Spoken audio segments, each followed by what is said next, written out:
Welcome to PA Centered, a podcast designed to help listeners be a part of the solution to end sexual harassment, abuse, and assault. Each episode, we will take on a topic or current event to help spark conversation and break down barriers to building communities free from sexual violence. Hi everyone, I'm Jackie Strom, the Prevention and Resource Coordinator at the Pennsylvania Coalition Against Rape. I'll be your host today as we're joined by Cathy Palm, founder of the Center for Children's Justice, to talk about how we can keep kids safe during the COVID-19 pandemic and beyond. Cathy founded the Center for Children's Justice in 2003. This organization works to promote community responsibility so every Pennsylvania child is protected from abuse, including sexual abuse. Cathy has spent 25 years working to improve systems that intersect with the lives of children and families and has been so valuable to PCAR over the years. Welcome, Cathy. So good to talk with you, Jackie. So as we all know, the COVID-19 pandemic has been going on for months now, and it has brought a lot of challenges. And COVID has really changed how children are being cared for. So can you share a few of the key differences you know about and the effects these changes can have on the care children receive? Sure. And at first, it's interesting, as you know. I think if we had started this podcast in March, I don't think any of us would have thought we'd still be having this conversation in December. So it's been a longer journey than I think most of us anticipated. Interestingly enough, as we head into winter, and I think we're all very anxious about kind of dark winter days and rising case numbers and frankly rising deaths, and that invites its own anxiety. There has been a shift since March in terms of understanding the importance of school and you won't see my air quotes, but normalized activities for kids to be connected to school, to be connected to care providers. So as worrisome as the next couple weeks and months are going to be, I do feel like there's a little bit of silver lining in the sense that more kids are back in a kind of more in-person learning environment for now than earlier in March. That said, we are far from anything ideal. You still have so many children who are both trying to learn and who were struggling to learn in a formalized setting and are now really struggling to learn in a remote setting where there's not the right technology. They're hands-on learners. They're kind of people who really want immediate feedback. And then there they are trying to do that, this new job of theirs, their new learning style, alongside parents or caregivers who are just, as I said, we maybe kind of kept it together in March, but it's December. And we're all saying, wait a second, like now we're still struggling to do our jobs. It feels confusing every time we turn around. It's like, are our kids remote learners? Are they in-person learners? So I do think that, there's no question that while children are not thankfully being fundamentally affected by the virus itself, I do think children are probably, being affected by the most in terms of collateral damage or related things, and just simple things like here we are in December, and kids' anxiety about like Santa, like, can I see Santa? How do I see Santa? We often talked about giving kids boundaries, like if they don't want to sit on Santa's lap. So usually the conversation is about how you respect kids and protect them and listen to them if they don't want that connector tissue in such a personal way with Santa. But for a lot of kids, they want that. And now it's like, there's that screen between them. So it's just a changed world for children.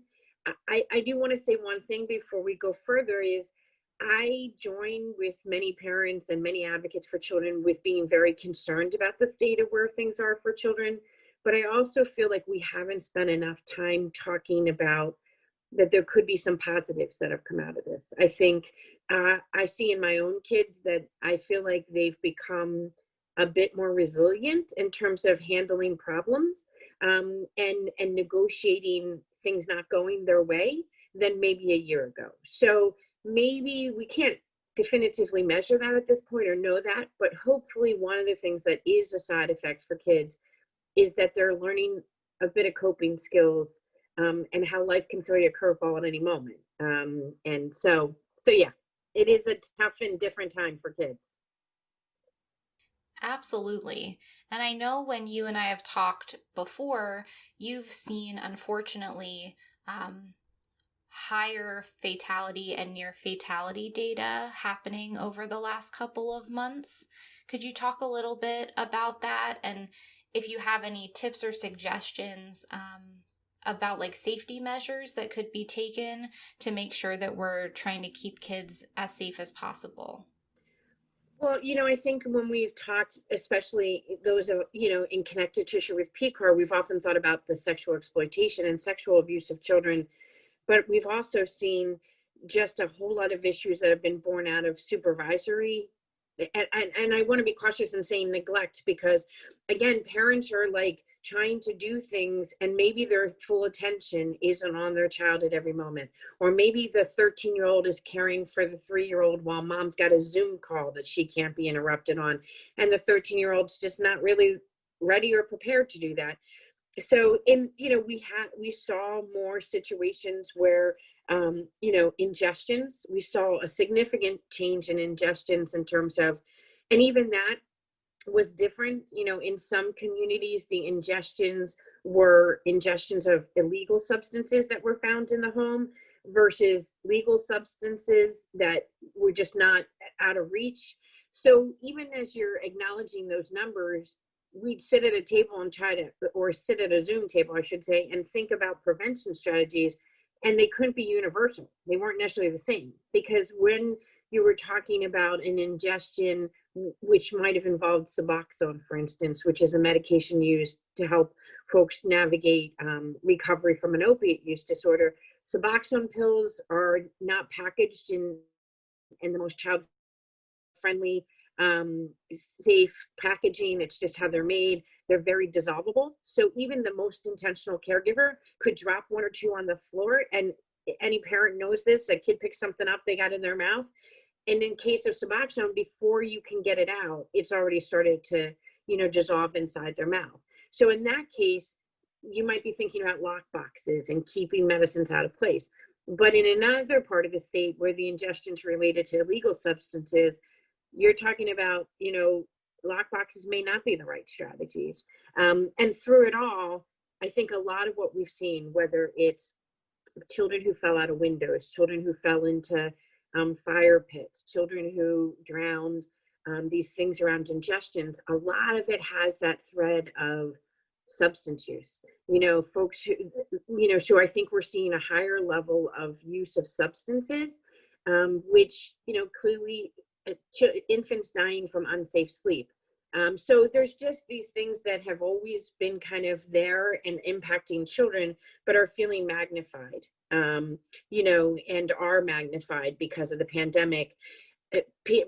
Babies, if you gave birth to a baby in 2020, more power to you, because we all know that having a newborn is so stressful. We know the Johnson & Johnson commercials are like, oh, it's so cute and they cute and it's so beautiful and it's so peaceful. It's not. Having a baby is stressful. You don't sleep. They need you at every moment. You feel inadequate. You feel insecure. Yes, you're happy, but it's also like so mired in all these self-doubts. And at least in ordinary years, you can hand off to grandma, or you can talk to the neighbor, or you can have some other support system.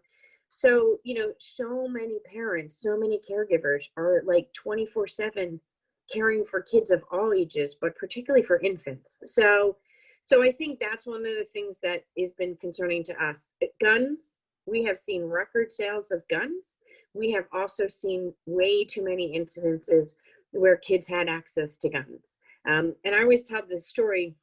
I'm the mom, in addition to being an advocate, of a mom. And when my oldest daughter was little and we were considering her first play date, I said to my husband, well, I just have been a little uncomfortable because I'm not sure how to approach the family about whether or not they have guns that are safely stored. My husband was like all freaked out. Like, you are not even going to infringe on their rights. How dare you think about asking them that? So then I sent him some articles about kids who died from gun violence, had access. And he was like, he then started asking the questions. And I think that's one of the things that's really an important thing for parents, is to empower them to listen to each other and ask difficult questions, and not think it's just about your parenting style or your parental rights. It really is about our shared responsibility to protect kids. So yeah, I mean, we always have interesting and tough conversations as parents, and more so now because of our pandemic. That is a perfect segue to my next question. We know, and like you said, parents are looking for help supervising their children right now, and it looks very different right now because of the pandemic. And they're trying to navigate all these new challenges from COVID, like working from home or lack of daycare or school options. And so you already talked about gun safety, but are there other qualities that someone should look for in a caretaker for their children? Oh, that's such an important thing. So often, particularly even before the pandemic, if you're on any Facebook page that involves a lot of parents, you will see these pop-ups of somebody saying, "Oh my gosh, I'm in need of childcare," and someone else saying, "Oh, I'm good with kids, like I stay from home," or "My teen is good with children." And I think, if you're a parent who doesn't have the luxury of saying, navigating your workplace to say, "Hey, be flexible, work with me, I have childcare issues," you don't always have the luxury of being that like picky. And again, picky might not be the right word. So I think that's fundamentally why when you're picking a caregiver, when you're looking for a childcare setting, is just thinking about things like, background checks and things like that. But even background checks are a moment in time look. I often say to people, like, make sure you go into the home, look around. Are there smoke detectors? Is there a pool? Even a body of water. Remember, little people drown very quickly in a small amount of water. So we all know the hazards of a pool and whether or not there should be a fence around it. But what about a wheelbarrow full of water and things like that? So, electrical issues, access to guns, access to medications. Like, this is the most treasured possession you have. And so when you walk into a caregiver, or you're thinking about a caregiver, we jokingly used to have this campaign that we'd say, if you wouldn't leave your purse with this person, you probably shouldn't leave your child. And it just helped people remember that sometimes we're so focused on, I've got to get to work. And I so painfully understand for parents how tough that balancing act is.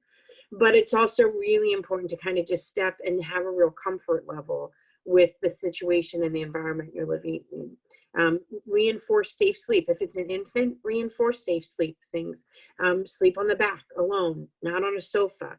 Are there other children in the home? And what are the other children? How many? What are their age groups? So those are all things. And I, even as I rattle off that list, I hear myself going, oh God, you've just made every parent nervous. Because this is the hard thing about it, is in the work we do, you want people to be on guard and on the lookout to protect children, to keep kids safe. But sometimes we also have to be careful, like we balance it without them feeling either inadequate or totally overwhelmed by, oh my heavens, like imagine a parent who has a child in care right now, and they're hearing me say about smoke detectors, and they're like, I don't know that I've ever looked. Are there smoke detectors in that home? So, the important thing about parenting, the important thing about being a caregiver is to be on guard, to be attentive to things, but also to breathe, to just not be so overwhelmed or so anxious or so believing you're getting it all wrong, because you're getting so much of it right. And just hold on to the fact that you're getting so much of it right. And it sounds like it's never too late to start asking those questions about smoke detectors, or how weapons are stored, or electrical or pool things, like all the things you mentioned. There's always time to ask those questions, right? Right. And I think, if you're part of a parent group, like encourage that, like encourage each other to ask questions and be upfront and say, like, similar to my husband, like I said to him, I could care less if people own guns, the same way I could care less if somebody owns like a snake, like if their pet of a choice is a snake. I just want to kind of make sure that whatever it is, is not going to compromise the safety of my child. And so we really have to get beyond kind of like, you know, and these are tough conversations, but get beyond this being something that's about me kind of like questioning your choices or me having some statement, particularly now. My goodness, we are in such a period of time where everything's about politics, everything's about being divisive and not too civil. So you just have to figure out how you frame it. And you should never, ever, ever feel bad, sorry, or apologetic about, I'm sorry, this is it. Like, this is my baby. Like, this is my child. They are unique. I'm never going to like replace them. And so like, I'm just going to ask I'm going to ask the questions I want to ask. And I hope you'll really indulge me in them. That's great advice. So I know we talked about this a little bit earlier about how we've been spending so much time online, including recording this podcast online. So we've been finding new ways to connect virtually with one another. And I know that teachers and parents and other educators are really trying to figure out the best way to keep kids safe online and also be that supportive person in case a child needs to talk to them about something. So I was wondering if you could talk a little bit about things that, like, what teachers or other parents should be watching out for as they interact virtually with children, and what they might do if they see any of these red flags.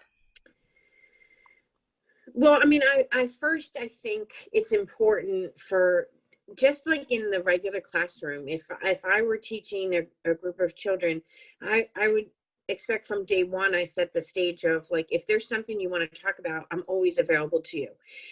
So, you know, maybe it's as simple as teaching, especially if it's a younger child, but also a tween or teen, like just teaching them about the, you know, here's how you can send me a chat privately. You know, so if something happens or you're scared or whatever, how do you outreach to me? Like, I am still somebody who is so deeply invested in you, and here's how you reach me directly. On the flip side, I think parents also have to really, you know, we went so far in our society to really kind of draw the lines between what's appropriate. So teachers really shouldn't be emailing kids directly. They really shouldn't be having like private conversations with them via electronic means. And now here we are, that is it. And again, I speak to my own experience as a parent. I had one of my kids who their teacher was struggling with their own technology. And so he was struggling to navigate the platform that the school used and meant nothing by it. But his solution was to have the kids be like privately emailing him and vice versa and things like that. And I just was like, I turned to my daughter, I'm like, yeah, something about that seems a little off. Again, nothing, there was nothing he was up to. But I think, you know, for us parents, for the younger kids, we have to like figure out how it's not too much and they're not being exposed to things we don't know about. And the same with the older kids. If you're a teacher, I think the other thing is just to please remember, like, yourself as well, how stressful these times are. So we've had a number of calls at the center where people are like, oh my gosh, like there's this mom in the background and she's so harsh. And, you know, look, we all know words matter and words can hurt.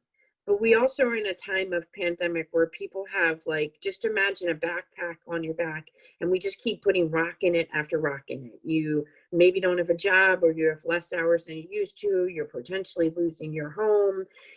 You're at home 24/7 with your children. Maybe the tension that used to be minor between you and your partner is now much more than that. So there are sure to be moments of harshness. There are sure to be moments of impatience and things like that. So if you encounter that, before jumping to conclusions, like, follow up with the parent and be like, so how are things going? Is there anything you can need? I do think schools have done a fantastic job. You know, as much as they can. I think people are really trying to do well. I've seen teachers and administrators going beyond the call of duty on things. And the other thing that is emerging as a real significant problem is that we, for the longest period of time, we were seeing a reduction in the calls to the child abuse hotline or to county children youth agencies. And we still are not where we used to be, but where we are seeing an uptick is in truancy. So, so there's a growing concern about the calls that are coming in about truancy. And so even that we're asking people to think about from a balanced perspective. Like, is that an indicator that there's potentially really a safety or health or well-being issue for the child? Or is that, again, a reflection of a family that's overwhelmed, that's like, or what if it's grandma who's the caregiver and it's like, I don't know how to do attendance. Like, I don't know what to do with the third grader. So, but just a reminder to every mandated reporter, every teacher, is that nobody has stopped working. It all looks different, but ChildLine is still operating at 1-800-932-0313. They're still taking calls. They're still helping people sort through things. If something you encounter is different than you've encountered before, it's on its face, doesn't feel like child abuse, but feels off to you, call the Children Youth Agency, call the 1-800 number and talk it through. Be like, here's what I'm encountering, and then also think about what else is a pathway. Is there some link you can share to your parents by email that's like, oh, here's a stress reductor, or like, have you thought about doing this instead of, sitting down and playing a game in the afternoon? Like, let's learn math by playing Monopoly. I don't know. So, I think it's a tough time for parents, but it's also a tough time for mandated reporters because they're not sure exactly how to navigate this all as well either. So it sounds like you're sharing that if someone is questioning or they're just not sure, something feels off, the best thing to do is still make that phone call and check in. Well, remember, we always think of the hotline and we always think of county children youth agencies as, we're reporting, it has to be a report. But there are folks, they're never going to tell you yes or no to make the report, but there's no reason that you can't pick up the phone. And the other thing is, several years ago we changed the policy to say there's no you can no longer have the chain of command reporting. So if you're the line teacher, you used to maybe tell the school counselor, or you used to tell the principal, and you'd let them be the official, make the mandated report. That doesn't happen anymore. If you're the school teacher, if you are the person who suspects the child abuse, you have to make the report. But in changing that statute, we never said don't still be collaborative. So if I'm a teacher and I'm like, here's what it is, here's what I'm experiencing, here's what I'm seeing, like, talk to your fellow teachers, talk to the guidance counselor. It's possible that the guidance counselor knows, something you don't know. Maybe the parent has reached out to say, like, I wanted to let you know that I'm concerned about my child because the grandmother's in the hospital and he's really anxious about it.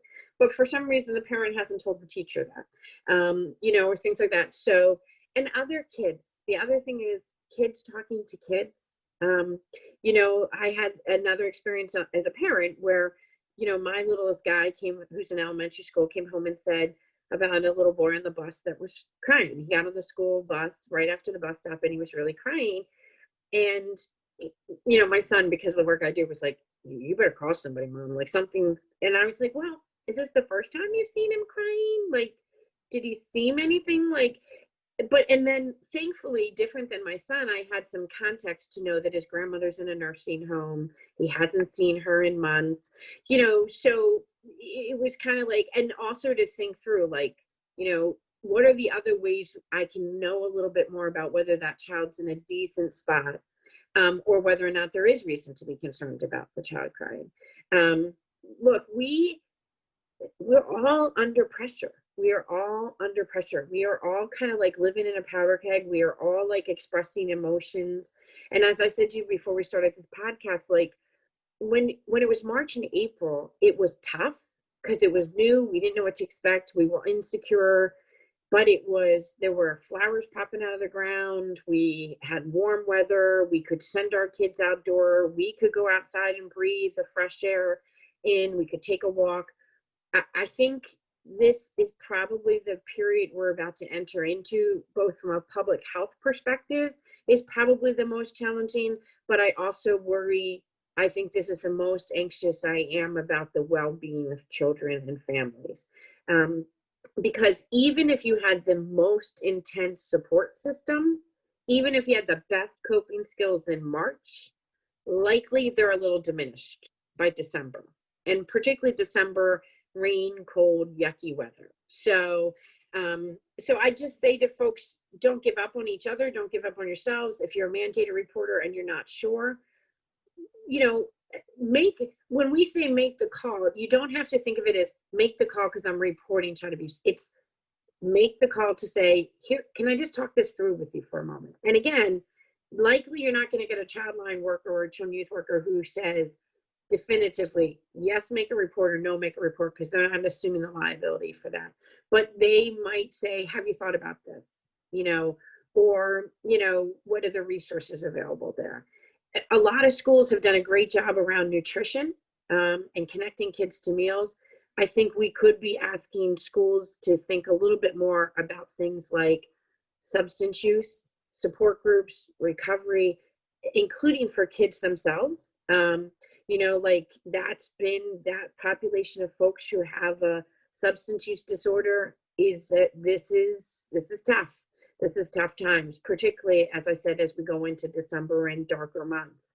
So I'd encourage people who are connecting with families and kids, think about the whole thing of what makes us whole and healthy. It's food, it's shelter, it is, the proper access to and use of substances. And so, kind of go through the checklist of it's safety from violence. So kind of go through a